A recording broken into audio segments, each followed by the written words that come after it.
Yo, what is up guys, Delboy here. So fast rising welterweight prospect Vergil Ortiz defeats Brad Solomon in 5 rounds and in the process drops him 3 times.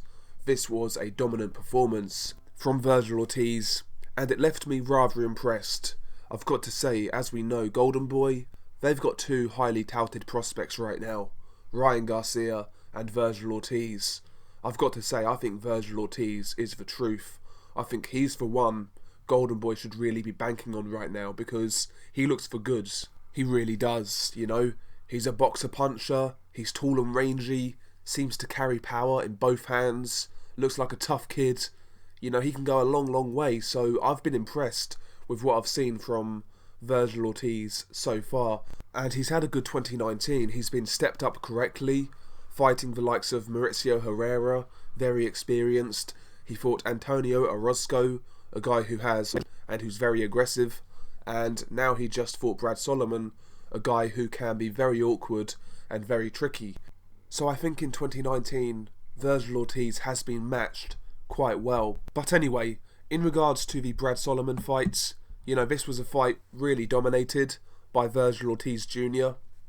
In the first 2-3 rounds, Brad Solomon was trying to be awkward, trying to offset Vergil Ortiz with his awkwardness.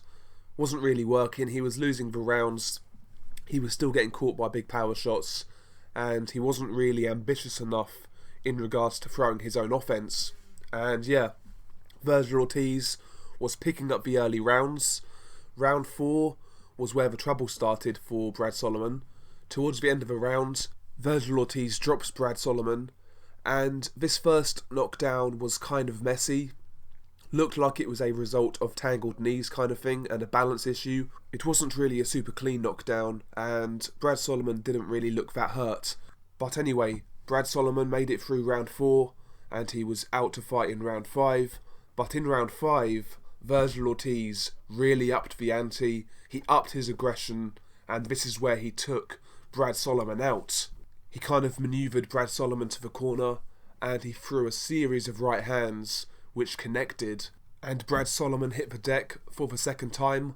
Unlike the first time, however, he was actually hurt this time around, and Vergil Ortiz finished the fight with a 3rd knockdown. But what was impressive, Vergil Ortiz wasn't really headhunting. He went down to the body with left hooks, once again dropped Brad Solomon, and then the referee waves off a fight. So I liked how Vergil Ortiz didn't just headhunt when he had his man hurt. He also went down to the body, and that's why he got the stoppage. Really good stuff from Vergil Ortiz Jr. Good punch variety, good power, good aggression. Really liked what I saw in this fight. Because ordinarily, Brad Solomon is quite awkward, and he can make you look bad. I mean, we saw when Josh Kelly, another welterweight prospect, fought a guy called Ray Robinson, and he looked terrible against Ray Robinson. You know, sometimes these awkward guys can make you look bad and really, you know, knock your confidence. But Vergil Ortiz blew through this guy and it was a really good performance, I've got to say. Like I've said, I think Vergil Ortiz is the best prospect at Golden Boy. I think he's head and shoulders above Ryan Garcia.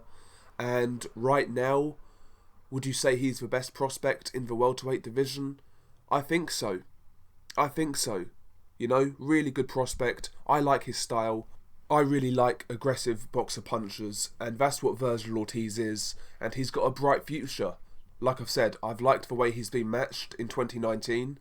Herrera, Orozco, and now Solomon.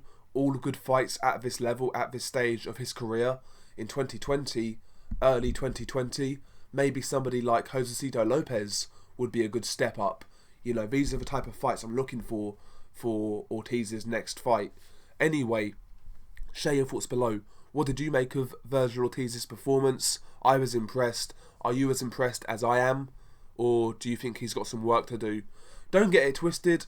Listen, he does have work to do, you know, defensively, things like that. He can improve on a few areas, so I'm not saying he is the complete package right now, but he is a good prospect, and he's one worth getting excited about. So there we go. Share your thoughts below. Peace.